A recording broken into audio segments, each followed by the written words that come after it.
everyone, and welcome back to the channel. Also, a hearty Merry Christmas. It's good to see all of you again.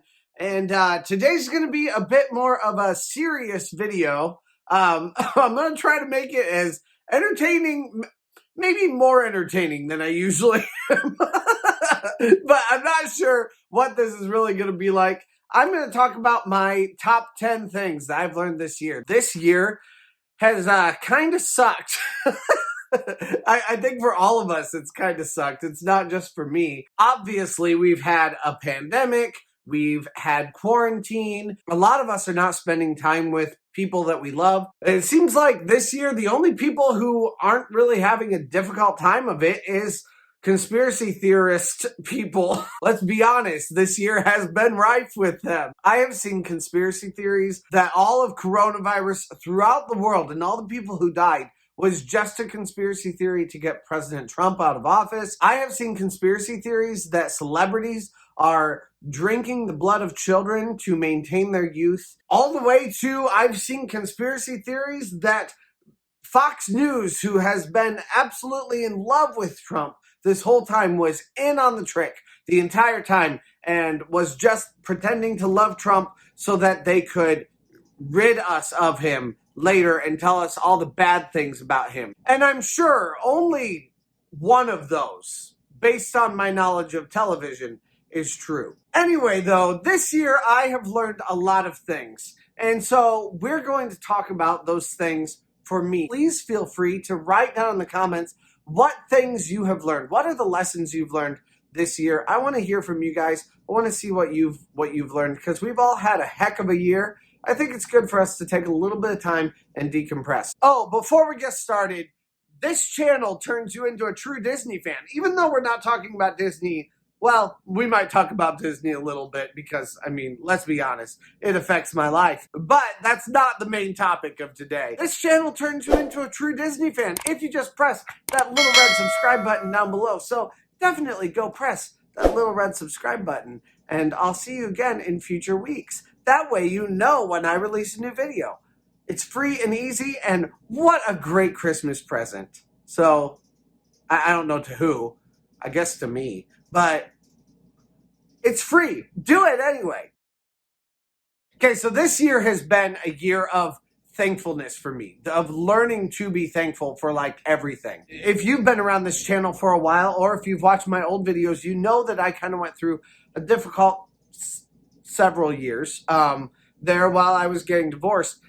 This year has been all about me learning to be thankful again and taking each moment captive. Especially for me right now, I'm living downtown. I've got a little tiny house. I love this place. And it's kind of been something that as I looked through my history, I always wanted to live in an urban area. I don't know that I always had the name for it, that I knew that that's what I wanted, but I always wanted it. And recently, it's just been nice to take either strolls or just be driving through town, be driving to my house and take stock of that. Like, I'm living where I wanted to live. You know, and just having that moment when I can do that. I don't need much to be thankful. I don't want much to be thankful, but I'm very thankful to have a roof over my head, to have a nice little house that I can fix up, and to have kind of a new adult start in my life. And I love that. So definitely for me, this year has been one of thankfulness. So, if you follow me on Instagram, you've seen that I've had a bit of a transformation, and as far as health goes, I lost a little bit of weight this year, and I love that. But then I've kind of gained it all back. So before I start going to Cedar Point again next year and walking along the beach, I need to get back in shape. Actually, my gym closed, but I started up on P90X and on Beachbody, which not a sponsored video. This has nothing to do with me selling them. I don't sell them, nothing like that. But I love it. And it's been something that I've really been able to gain some muscle through and lose some weight through. So if you want to see that transformation, like I said, it's nearly not nearly as good now, although I I'm not nearly as heavy as I had gotten at my peak there either. But you can check that out on my Instagram at notyournormalg1, along with lots of other little things, like things I'm doing throughout the days. I like to just keep in contact with you there, and if you want to join, we'd love to have you just kind of hang out with us there on Instagram also. Kind of to me, this year has been mostly affected by me discovering myself. Does that sound way too hipster to say? I feel like it does. I don't like it, but at the same time, I don't really know how else to say it. I've been single for quite a while. When I first started the channel, I was dating and actually was engaged to someone who was a very, very sweet person. I just eventually realized that it wasn't the right thing, especially not for me, and especially not because I didn't know who I was.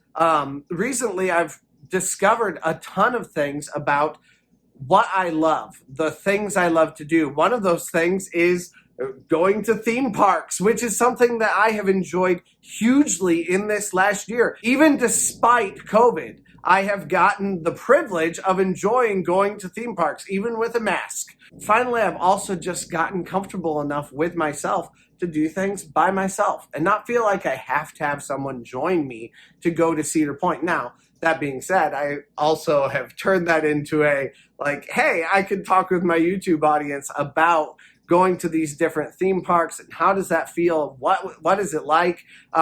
Which is really fun for me. I love processing and decompressing with you guys and talking to you about all kinds of things, including what we're talking about today. Those are other videos that you can watch too. Definitely go check out those my theme park playlist if you would like to.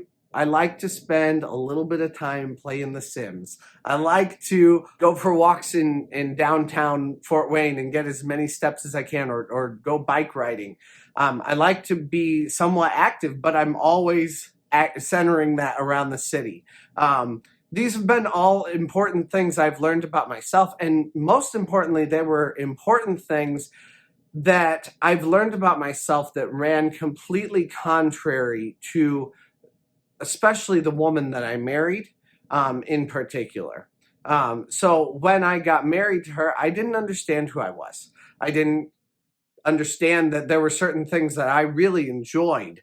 And I was willing kind of to give up anything that I enjoyed for her instead of finding someone who enjoyed similar types of things with me. So I think that's been a really important part of my process for this year, to figure out kind of who I am. So maybe I can actually start getting back out there in the dating world and enjoying someone else who might kind of like some of the things that I do also, and that I can enjoy some of the things that she likes too.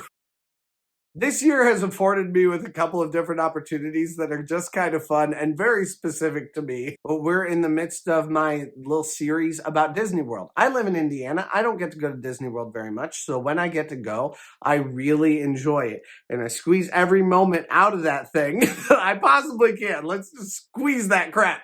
Gotta get as much of that experience out as possible. So I spent literally 2 glorious days down in Florida this year that I was able to spend with my buddy who is a travel agent. We got to go to Disney World and Universal Studios. It was such a blast.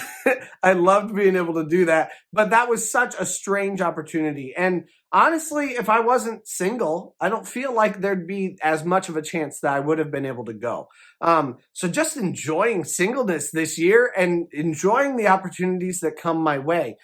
When there are things that I've been able to do, like recently I've had the opportunity to become a teacher, and I love being a teacher. I'd never imagined that I would do anything other than be a worship pastor. That's what I had worked my life for, to work in the church and to lead music, congregational music for people in churches. But that is not what I do anymore at all. And I love it. Okay. So I guess this is going to be the part that's going to get a little bit contentious, because we've just had an election. And in that election, we have had Donald Trump. He voted out of office. And now we have Joe Biden in office. I feel very much right in the middle of that. I am, as I've said on this channel before, I'm a self-proclaimed libertarian. So I feel like I'm right in the middle. I don't really love either side a whole lot, but I love people who love both sides very much. I love people who are very strongly Democratic, and I love people who are very strongly Republican.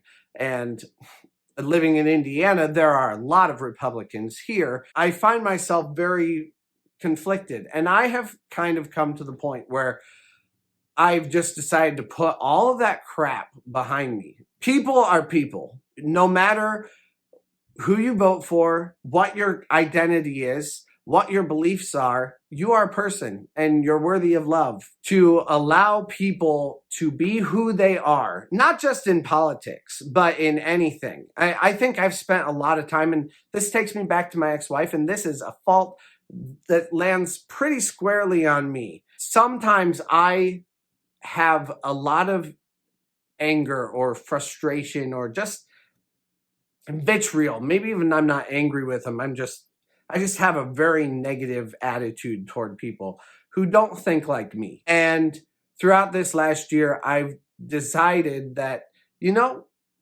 nobody needs to. Nobody needs to think the way I do. Nobody needs to come around and have my exact opinion. And that's been a really freeing thing to begin believing. Along with that is also just to find relationships that I absolutely enjoy, and that also those relationships invest back in me. I think a lot of times in the past, I have gotten really stuck on like one group of friends, one girl who I really wanted to impress them. I don't want to impress anybody anymore. If there is someone who doesn't really like me that much, I'm not worried about cutting those ties. I want to be kind to everyone, but you don't need to like me.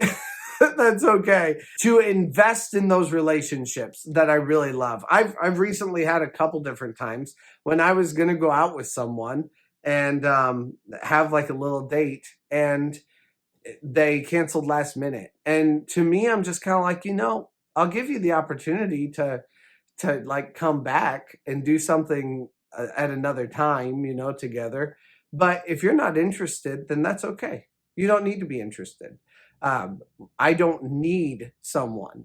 And I feel like that's a new concept for me. I feel like I've always needed people. I've always needed someone. A lot of times it was just I needed someone to be there so that I didn't feel alone if I was at a theme park by myself or if I was eating by myself. And maybe this sounds sad to you. It doesn't sound sad to me. Actually, when I was at Disney World, I had a friend who contacted me on Instagram and said, Trent, are you there all by yourself? And she was so sad for me. And I was like, well, first of all, if I was at Disney by myself, I'd be living my best life. So don't feel sad for me. But no, I'm not here by myself. I was with my friends. But I do feel like that would have been a thing that younger Trent would not have been okay with. Going someplace by myself. I wouldn't even eat in the cafeteria by myself when I was in college. And this whole being by myself thing has been new, but it's also been really rewarding. I've really enjoyed being by myself, especially just figuring out, like I said earlier, the things I like and having that time, to figure out like, what is it that I like and how would I actually mesh with another girl? Anyway, though, so investing in relationships that I really love and that I feel like have invested in me has been a hugely freeing experience for me. Choose those rather than to try to mold myself to different relationships. And the cool thing is, I really haven't lost any relationships since doing that. I've actually gained relationships since doing that. So that shift in my mind hasn't made me less willing to go along with people. It's just made me more me. And I think that's a good thing. All right, I think this is the really big one. For me, this is, again, if you've been around this channel for a while, you know that this has been a struggle for me for a long time. But deciding that I am going to love my daughter by loving her mother. is, I think, one of the best things I've ever done. My ex-wife and I have not always had the best relationship, and we certainly still do not have the best relationship. But we have become so much more agreeable with each other. Dads, I think no matter who you are or what situation you're in, the best way that you can love your child, no matter what, is by loving their mother. Unless their mother is abusive and actively a bad person against them, there is no reason why you shouldn't be working your hardest for some sort of reconciliation and love with your child's mother. Finding the best way that you can try to put in that effort, because it has been several years of me trying to put in effort and trying to find a way to help my ex-wife to be somewhat reconciled with me. I did what I thought I could, and maybe that wasn't enough. Maybe there needed to be more. Maybe there was a change of heart in her, and I think there has been. And I don't know what to attribute that to. So I can't speak 100% there, but I do know that I tried for a very long time. And to have that moment where we've had a much better relationship, it makes me look forward to the future, that it could be better in the future. I have no thoughts that I could possibly ever rekindle anything with her. I actually would not want that. She's got a new man, and she's his problem now. I mean, she's made her choice, and I think she would agree with that too. We can still do our best to be the best parents for our daughter together as we possibly can. And please do that. Don't let anger and bitterness fester and fester and fester, because it doesn't help at all. Along with investing in relationships that I love, this year has been marked by being a year of not being afraid to be rejected, which I already kind of touched on a little bit, but I am no longer afraid of some girl telling me no. As a matter of fact, that's kind of the point of a relationship. At least that's kind of the point of early dating. I want someone to be honest with me. I want someone to talk with me about what they know, not so that I can break up with them. As a matter of fact, I've only broken up with someone one time, so most of the breaking up is done by other people toward me. Having that opportunity to date someone and not be afraid to find out that, this may not be exactly what we wanted it to be, or it may not even be close to what we thought our relationship might look like. And it's not the right timing, or it's not the right person. So I'm no longer really afraid of rejection. I'm kind of embracing it a little bit. I mean, rejection doesn't feel good, no matter who you are, but it's kind of an important aspect of any kind of relationship. The last two are really important for this last year. Like I said, I bought a house, and I want to be a good steward of this property, I want to actually fix it up and turn it into something that looks a lot nicer, and maybe I can make a little bit of profit on when I sell it. Eventually, I want to create a space where my daughter can feel very comfortable and she can have some friends over. I want to have a space that I keep clean and that I really work hard to care for.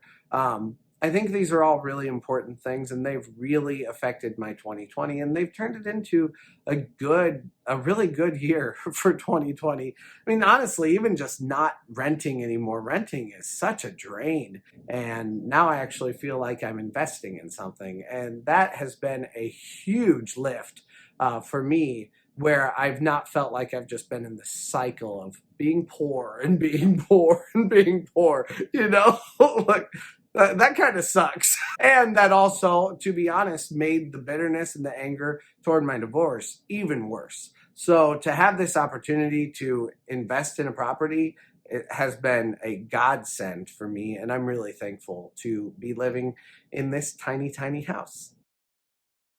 The last one, I think, is probably the most important. And this is something I feel like God has been working on in me for a long time, but it's to not live in guilt. So a lot of people are probably familiar with the idea of Catholic guilt. I'm not Catholic, I'm Protestant, but there's Protestant guilt too, especially in the church where I was raised. there was just a lot of legalism there. And I actually don't think it's a bad church at all. I think it's a very good church. But there was a lot of people who were saying, you don't do this and you don't do that and you don't do this and you don't do that. And I felt like I had this burden of all these things that I could not do rather than living in the grace of God.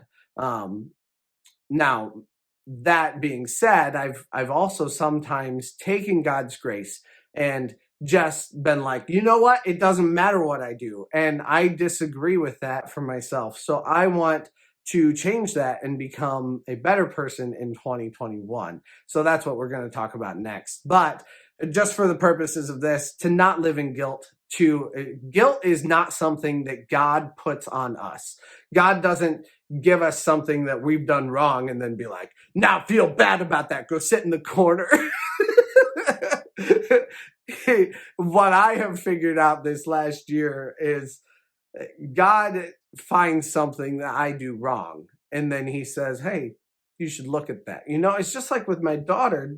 My daughter, I'd never tell her, stop jumping on the couch and now go sit down and feel bad about it for an hour. You know, I don't want her to do that. I take her to the side, I give her a little kiss on the forehead, and I tell her, you need to stop. You're going to get hurt. You need to stop. I want to take care of you. You need to stop. If you get hurt, your mommy will kill me. That's not what God says, but but it's true for me. So I think it's important that I've learned to live in grace rather than to live in fear of like this almighty judgmental God.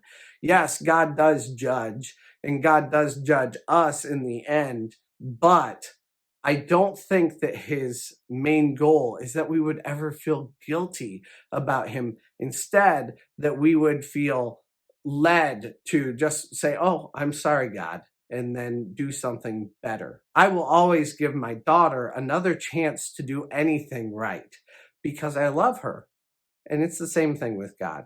God loves us, and he will give us as many chances as we need to do things right because he loves us. He's not looking for us to fail. I feel like I'd heard that a lot throughout my life, but I hadn't really understood it until this last year. Like I said, let's talk about resolutions now. So where I am at this point is I feel very much in 2021, I want to develop better habits and to love people more. And I have, especially this year, I've gotten busy with working out. I've gotten busy with playing The Sims, which I know is not like the most important thing, but I've gotten busy with it. I've gotten busy with teaching. I've gotten busy with taking care of the house. I've gotten busy with a lot of different things, and that busyness has led me to like not pay as much attention to actually reading God's word or caring at all about what it says. And like I've said this before in my channel, that I know a lot of you are not Christians, and I'm not judging any of you on that, but I am. And I think if you are a Christian, you should be taking that seriously. You should be caring about what God's word says. And the fact that I don't tells me that I have a heart issue that needs to be resolved. So to me, that's something I really want to get back into. Now that we've gotten through all the resolutions and stuff like that, thank you guys for listening to that. Let's talk about the channel itself. This channel has really grown pretty quickly, pretty good throughout this last year.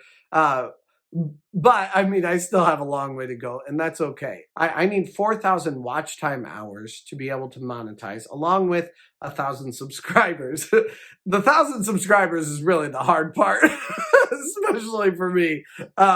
Right now, we have 389 subscribers, and it's weird because every time I get to like the last 10 subscribers before 400, I always see it like go down, go up, go down, go up, go down, go up, go down, go up, and then finally we'll break over it. But it's been like right at 390 this for a while, like a yo-yo. We have less than half of the subscribers that we would need to get to the point of monetization, which is 1,000 subscribers. But we have more than half of the views that we need. We have 2,000 watch time hours right now with that, and we need 4,000 watch time hours. So this channel has really grown over the last year. This is our third year on YouTube. We had all of 2018, or the majority of 2018, 2019, and 2020. This is our second full year because I started in March of 2018. But we'll be coming up to our third year anniversary soon here. 90% of people who have been watching the videos are not subscribed. So if we can get that 90% subscribing that have not subscribed over this past year, there's been a huge growth in the amount of people watching the videos. So that's definitely a good thing. I have no complaints other than that I'd love to see more subscribers. So if you want to come join our Disney loving family, and come hang out here and talk about theme parks and Disney and all kinds of stuff, we would love to have you. If you're here at the end of this video, especially this video, then you definitely need to press because you are a true fan. So Merry Christmas, Happy Holidays to everyone else, and I just hope that 2021 isn't such a suck fest for us. It can only get better from here, right? Knock on wood. All right. You guys have a great day. Bye.